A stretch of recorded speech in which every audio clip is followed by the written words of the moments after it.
আজকে আমাদের রাস্তায় নামার কারণ হচ্ছে আমার আপনার প্রত্যেকটা বাড়ির মেয়েকে সুরক্ষিত রাখার জন্য। আজকে কি পেখালির যে আমার বোনটা, যে আমাদের কন্যাটা, যে কালো দিদিটা, শুধু নয় প্রত্যেকের বাড়ি মেয়ে আছে, সেই মেয়েগুলো নিরাপত্তা দেওয়া দরকার, তাদের কাছে সেফটি সিকিউরিটি পায়, তার জন্য আমাদের আজকে রাস্তায় নামতে হয়েছে। আর আমাদের যে বোনের সাথে যে অন্যায় হয়েছে, কোন রকম ভাবে ছলাকলা চলবে না, কোন রকম ভাবে ছলাকলা চলবে না। ফাস্ট্র্যাক কোর্টের মাধ্যমে দ্রুত বিচারের ব্যবস্থা করতে হবে। যদি রাজ্যের মুখ্যমন্ত্রী ব্যর্থ হয়, ও জায়গা ছেড়ে দিয়ে আমাদেরকে দায়িত্ব তুলে দিক, আমরা 1 মাসের মধ্যে বুঝিয়ে দেবো, 1 মাসের মধ্যে শাস্তির ব্যবস্থা করে দেব। কোনো মতেই মেনে নেওয়া যাবে না। একটার পর একটা যেভাবে অন্যায় হচ্ছে, কখনো বয়স্ক মহিলা, কখনো আপনার 30-35 বছরের, তো কখনো 10 বছরের বাচ্চা একে হাইনাদের হাত থেকে মুক্তি পাচ্ছে না। বন্ধুগণ, ভাবুন, আমাকে ভাবাচ্ছে। আস্তে আস্তে কথা বলছিলাম, কয়েকজন মায়ের সাথে দেখা হয়েছিল, আমাকে বলল যে একটা মা ছাড়া এর থেকে বেদনাদায়ক কেউ বলতে পারবে না। যেখানে আমাদের অনেক মায়েরা উপস্থিত হয়েছেন, অনেক মায়েরা উপরে আছেন, দূরে কাছে আছেন, সত্যি মা ছাড়া বলতে পারবে না আমার ওই মাটার কত দুঃখ হচ্ছে। তো ওই মাটাকে দুঃখ আমাদেরকে ভাগ করে নিতে হবে এবং ওই মাকে দেখিয়ে দিতে হবে যে বাজে কুলাঙ্গাররা এই অন্যায় কাজ করেছে, তাদের যতক্ষণ না শাস্তি হচ্ছে আমরা ওই মায়ের সাথে থাকবো। আর শুধুমাত্র এই টিভিতে এসে বড় বড় ভাষণ দিয়ে চলে যাবে, ওটা হতে দেব না। একটা ডেডলাইন চাই, আমাদের ডেডলাইন চাই। আমি আশা করব মুখ্যমন্ত্রীর কাছে যে একটা ডেডলাইন দেবে এখানে, কারণ এখানে অলরেডি একজন অ্যারেস্ট হয়েছে এই মোস্তাকিম নামে। তার সাথে কেউ ছিল কি না ছিল না ওটা পুলিশ খুঁজে বার করবে। আমরাও চাই দ্রুত খুঁজে বার করুক এবং যত দ্রুত সম্ভব চার্জশিট দিয়ে ওকে কনভিক্ট করুক, ওকে দোষী সাব্যস্ত করুক এবং যে সাজা হবে দ্রুত দৃষ্টান্তমূলক শাস্তি দিক। দৃষ্টান্তমূলক শাস্তি দিলে এবং দ্রুত শাস্তি পেলে মনের মধ্যে যে কারো যদি পশুবৃত্তিগুলো থেকে থাকে, সে মনের মধ্যেই কবর দিয়ে দেবে, মনের মধ্যেই দাহ করে দেবে, যে ভয়ঙ্কর ব্যাপার ছাড়া হবে না। কিন্তু দুর্ভাগ্যের বিষয়, আমি গতকালকে বলেছিলাম, আজকেও বলতে বাধ্য হচ্ছে এখান থেকে মাননীয়ার কাছে, এখানে অনেক হাজার হাজার মানুষের মধ্যে অনেকে আছেন যাদের এখন দুর্গা উৎসব চলছে, সেটা ছেড়ে আজকে রাস্তায় কেন নামতে হবে? সত্যি আমাদের ভাবাচ্ছে, উৎসবকে ছেড়ে আজকে রাস্তায় নামতে হচ্ছে কেন? সরকার ব্যর্থ হচ্ছে। আর যারা সরকারকে ব্যর্থ করছে তাদের বিরুদ্ধে সরকার কি ব্যবস্থা গ্রহণ করছে সেটাও দেখতে পাচ্ছি না। আমি যতটুকু তথ্য পেয়েছি মিডিয়ার মাধ্যমে, যতটুকু জানতে পারলাম, যে আমার যখন হারিয়ে গিয়েছিল, নিখোঁজ হয়েছে, খুঁজে পাচ্ছে না, লোকাল ওই মহিষমারি পুলিশ ক্যাম্পে গিয়ে জানিয়েছিল। তারা ওখান থেকে কোথায় পাঠিয়েছে? জয়নগর থানা থেকে প্রায় 20 কিলোমিটার। আর যেখানে মিসিং হয়েছে ওখান থেকে 1-1.5 কিলোমিটারের মধ্যে মনে হয়, তাও তো নয়, 1 কিলোমিটারের মধ্যে। কিন্তু ওর পরিবারের লোকজনকে জয়নগর থানায় পাঠাচ্ছে।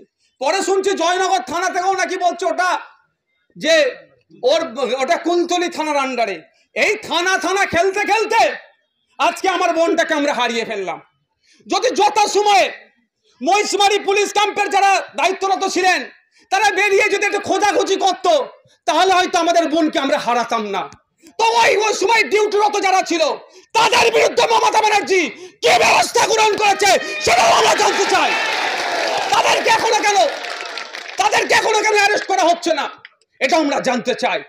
তাহলে কি মধ্যখানে ছাড় দিয়ে রেখেছে? এটা আমাদের ভাবাচ্ছে। ওখান থেকে যখন জয়নগরে গিয়েছিল, আশা করছি পুলিশ কর্তারা যারা আছেন, বিএনএসএস যে অ্যাক্ট হয়েছে 2023-এর, সেই আইনে 173 নম্বর 174 নম্বরটা কম করে সবাই আমরা পড়েছি। পুলিশের যারা কর্তারা আছে, যারা পুলিশের কর্তারা আছে, এই ধরনের মহিলাদের সাথে নির্যাতনের কেস হলে সেখানে বলেছে ভিডিওগ্রাফি করে রাখতে এবং একটা মহিলা পুলিশকে অ্যাপয়েন্ট করতে, এটা দেখভালের জন্য। জয়নগর থানা কোথায় পার করলো? কুলতলি থানাতে যেতে বলছে। আর যদি এখানে একটা টাকা ভর্তি গাড়ি ধরা পড়ে, বলতে খারাপ লাগছে, আমার পরিবারের সদস্যরাও পুলিশের বাইরে নয়, পুলিশও আমাদের পরিবারের একটা গুরুত্বপূর্ণ সদস্য। কিন্তু আজকে বলতে বাধ্য হচ্ছে, যদি মাল কামানোর জায়গা থাকতো ও দেখতেন ওর পরিবারের লোককে বলতো, ওই মহিষমারি পুলিশ ক্যাম্প বলতো, আমি তোমার সমস্যার সমাধান করে দেবো। মায়ের কামানোর দায়িত্ব থাকতো। আজকে আমাকে খারাপ লাগছে, আমি বলতে বাধ্য হচ্ছি, প্রশাসনের কর্তাদের উদ্দেশ্যে বলছি, জানেন না জিরো এফআইআর কি জিনিস? জিরো এফআইআর করে তো ওটা ওই থানায় পাঠ করে দিতে পারতো। জিরো এফআইআরটা হচ্ছে যেখানে ঘটনা ঘটেছে সেই থানাতে করলেও, আমি যা শর্টে বলছি ভাই, কনসার্ন থানাতে পাঠিয়ে দেওয়া যায়, সেটা করলো না কেন? যে বা যারা এই কাজটা করেনি, আমি আশা করব পুলিশ মন্ত্রী ওই সমস্ত সব পুলিশ কর্তাদের বিরুদ্ধে আমার লড়াই নয়, বা তাদের বিরুদ্ধে আমরা নয়, তারা আমাদেরকে নিরাপত্তা দিচ্ছে বলে আমরা শান্তির সাথে রাত্রে ঘুমাচ্ছি। কিন্তু পুলিশ সেজে যারা দায়িত্ব পালন করছে না, তাদেরকে ধিক্কার নিন্দা জানাচ্ছি। আমি আশা করব রাজ্যের মুখ্যমন্ত্রী আপনি এখানে আসবেন, নির্যাতিতার পরিবারের পাশে দাঁড়াবেন এবং এখানে এসে বলে যাবেন যে 1 মাসের মধ্যে ওর ফাঁসি হোক বা ওর যে শাস্তির ব্যবস্থা করবে তিনি দায়িত্ব নিয়ে বলে যাবেন। আশা করবো তো আমরা।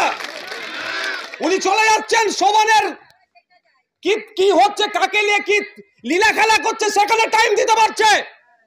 চোর ডাকাতদের সাথে বসে, যাদের নামে একাধিক অ্যালিগেশন আছে, তাদের সাথে বসে মিটিং করতে পারছে।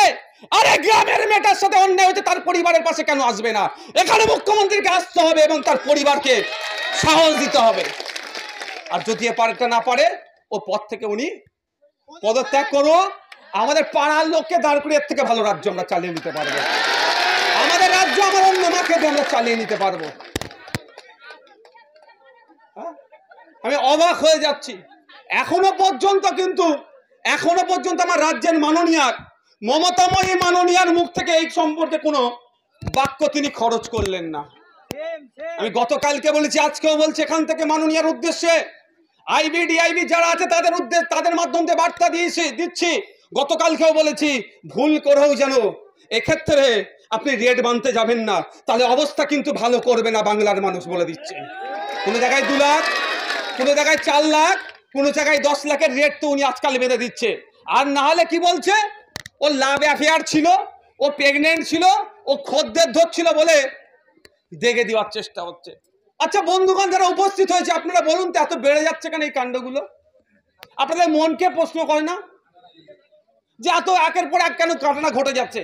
এই কদিন আগে কলকাতার যে ঘটনা ঘটেছে, যেভাবে সারা রাজ্য প্রতিবাদ হয়েছে, তারপরে এই ঘটনা ঘটছে কেন বলুন তো? এই ধর্ষকগুলো, এই খুনিগুলো, এই সমাজ বিরোধীগুলো কোন রকম ভাবে যেন একটা মেসেজ পাচ্ছে, রাজ্য সরকার আছে তো, আমি যাই অন্যায় করবো ও আড়াল করে নেবে উকিল লাগিয়ে। তার প্রমাণ আমার তিলোত্তমা দিদির জন্য। আস্তে আস্তে আস্তে, কি হয়েছে? ওকে একটু বাইরে বার করে নিজে পানি দাও একটু, যাও। অতজন কথা বললে তো আরো অসুস্থ হয়ে যাবে। আমাদের উকিল সাহেব, যাও তো তুমি ভাই, ওকে একটু বসতে দাও, ফাঁকা জায়গা, একটু বসতে, একটু পানি মুখে দাও। আসলে এখানে একটু পানি দাও, বসো বসো, মুখে একটু পানি দাও। তো তিলোত্তমা বোনের জন্য তৃণমূলের পক্ষ থেকে, শাসকের পক্ষ থেকে কি বলেছিল? 1 সপ্তাহের মধ্যে ব্যবস্থা হবে। এটা আপনাদের জেনে রাখা দরকার। বলে বরের মায়ের, মানে বরের ঘরের পিসি আর কুনের ঘরের মাসি, এ বলছে আপনাকে আমাকে কি জানাচ্ছে যে 1 সপ্তাহের মধ্যে বিচার চাই। কিন্তু এই ধর্ষক খুনিগুলোকে বাঁচানোর জন্য আপনার আমার ট্যাক্সের টাকা দিয়ে দিদিমণি সুপ্রিম কোর্টে ডজন ডজন উকিল আবার লাগাচ্ছে। ধিক্কার নিন্দা জানাবেন না? ওটাও ধর্ষকদের কাছে, খুনিদের কাছে একটা হয়তো মেসেজ চলে যাচ্ছে, যাই অন্যায় করি না কেন, দিনের শেষে হয়তো যে সরকার আমাদেরকে বাঁচিয়ে নেবে, আড়াল করে দেবে। ফলে আজকে ঘটনা বেড়ে যাচ্ছে।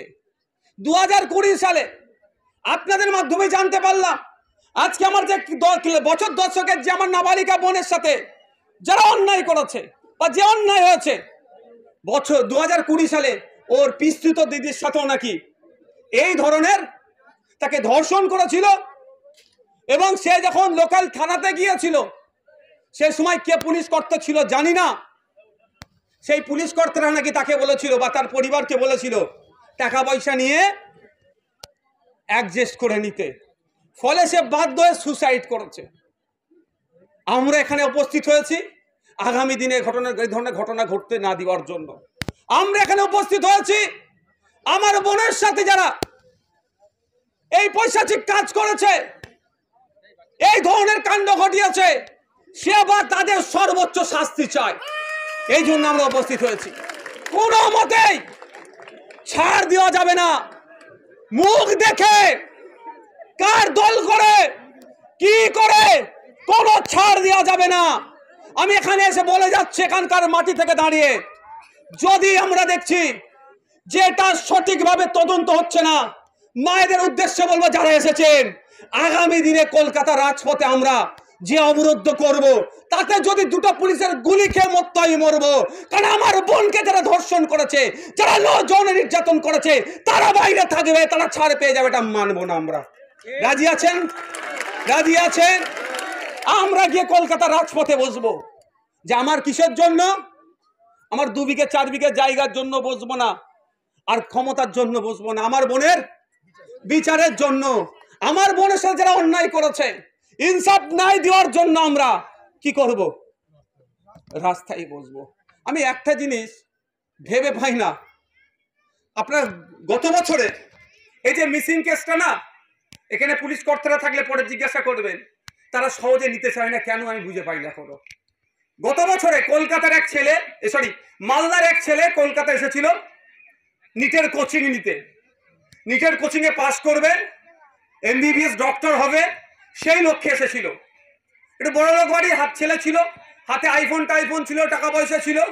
ওরই বগুড়া যেখানে খাওয়া দাওয়া করতো, ওই মেসের কজন তাকে অপহরণ করে ফোন করেছে ছেলের বাবাকে যে এত টাকা দিতে হবে, তাহলে আমি তোমার ছেলেকে ছাড়বো।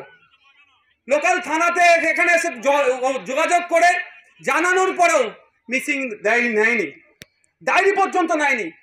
কিছুক্ষণ যাওয়ার পরে, বেশ কয়েক ঘন্টা কেটে যাওয়ার পরে, খোঁজাখুঁজির পরে কি হলো, ঠিক একইভাবে লাশ উদ্ধার হলো। কেন পুলিশের এত অনীহা? পুলিশের মধ্যে আইনের মতো সংস্কার আনা দরকার পুলিশ কোডে। যদিও আমাদের দেশের আইন যে নতুন আইন হয়েছে BNSS, সেখানেও কিন্তু উল্লেখ করা আছে যে এই ধরনের কাণ্ড ঘটলে মহিলাদের নির্যাতনের ক্ষেত্রে একটা মহিলা পুলিশকে অ্যাপয়েন্ট করার কথা বলা আছে। 173 নম্বর BNSS 2023-এর এতে 173 নম্বর ধারাতে, কিন্তু সেই মোতাবেক এরা কাজ করেনি। তাই বন্ধুগণ যারা উপস্থিত হয়েছি, আমরা যারা এসেছেন, আমি প্রত্যেককে সংগ্রামী অভিনন্দন জানাচ্ছি যে আপনারা আজকে উপস্থিত হয়ে প্রমাণ করিয়ে দিচ্ছেন যে ওই কন্যাশ্রী, রূপশ্রী, লক্ষ্মীর ভান্ডার দিয়ে কারো সিট ডাড়াকে কিনে নিতে পারবে না। কারণ হচ্ছে ওটা যারা দিচ্ছে না আমাদের প্রাপ্য, আমরা পাচ্ছি ঠিক কথা।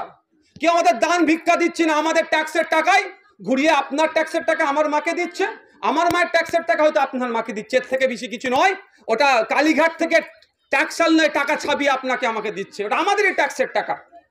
কিন্তু আমাদেরকে লক্ষ্মীর ভান্ডার, রূপশ্রী, কন্যাশ্রী দিয়ে আমাদের মেয়েদের উপর অত্যাচার হবে, আমাদের বাড়ির বউগুলোর উপর অত্যাচার হবে, আমাদের কন্যাগুলো, শিশু কন্যাদের উপর অত্যাচার হবে। আমরা বুক বুঝে চোখ বসে থাকবো, সেটাও আমরা মানব হতে পারে না। আমরা রাস্তায় নেমেছি, রাস্তাতেই থাকবো। দ্রুত বিচার চাইছি এবং মুখ্যমন্ত্রী বিবৃতি চাইছি। এখানে এসে মুখ্যমন্ত্রী তার বাড়িতে গিয়ে বিবৃতি দেবে, এটা আশা করছি। তবে ওই বিবৃতি আমরা নেবো না। কোন বিবৃতি? কামদুনির ঘটনা আমাদের ভুলে যাচ্ছি না। কামদুনিতে কি বলেছিল? অল্প কয়েকদিনের মধ্যে চার্জশিট হয়ে যাবে, অল্প কয়েকদিনের মধ্যে কি হবে, যারা দোষী শাস্তি পেয়ে যাবে। আর আমরা কি দেখলাম?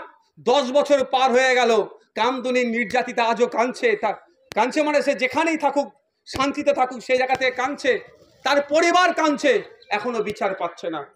তাই বন্ধুগণ, চুপ করে গেলে হবে না। আমি আপনাদের অনুরোধ করছি, রং দেখতে যাবেন না। অনেক রঙের খেলা খেলেছে, জাত বর্ণ দেখতে যাবেন না।